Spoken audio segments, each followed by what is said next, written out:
Well, Jay kind of asked himself my own question, but the one I would like to ask Jay is, Jay, would you have a problem as a conservative Christian voting for a Muslim candidate who said, personally, I embrace Sharia law, advocating the stoning of adulterers and the amputation of those who commit theft. But even though I believe that is the best way to govern, I would not let my personal beliefs influence my public policy.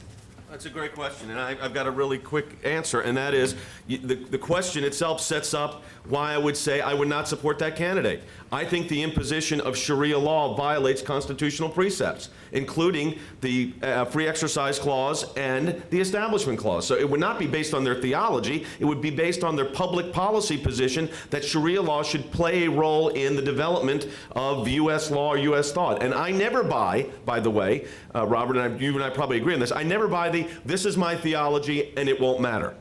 I don't care if they're Mormon, Christian, Jewish, whatever it is. I don't think anybody that takes their faith, whatever it might be, seriously can honestly say it will not impact how I view the world.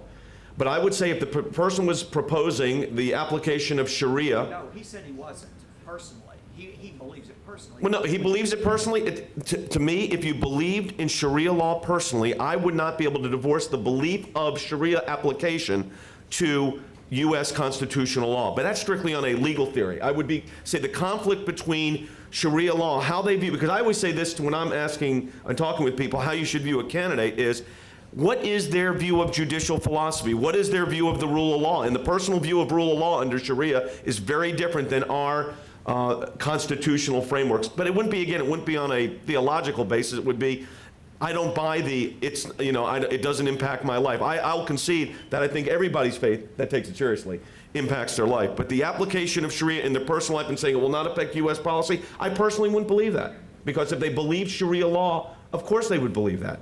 But I think that's fundamentally different than the scenarios when you're dealing with someone whose, again, religion you disagree with. Not all Muslims believe in the application of Sharia law at all. Many don't. So I don't want to get into a defense of Islam. I'm already having to defend the Church of Latter-day Saints. So I'm not going to defend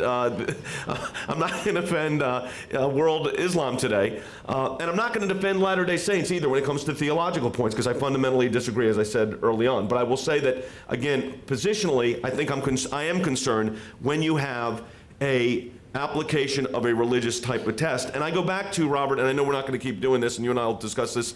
I don't know how you could say I'd vote for Jimmy Carter, and knowing his positions, and knowing that he is a Christian, and say, well, Mitt Romney is a member of a cult, as you said, therefore I can't vote for him, even though on judges, marriage, issues like abortion, he would be lining up with a conservative philosophical and governance as part of his ideal.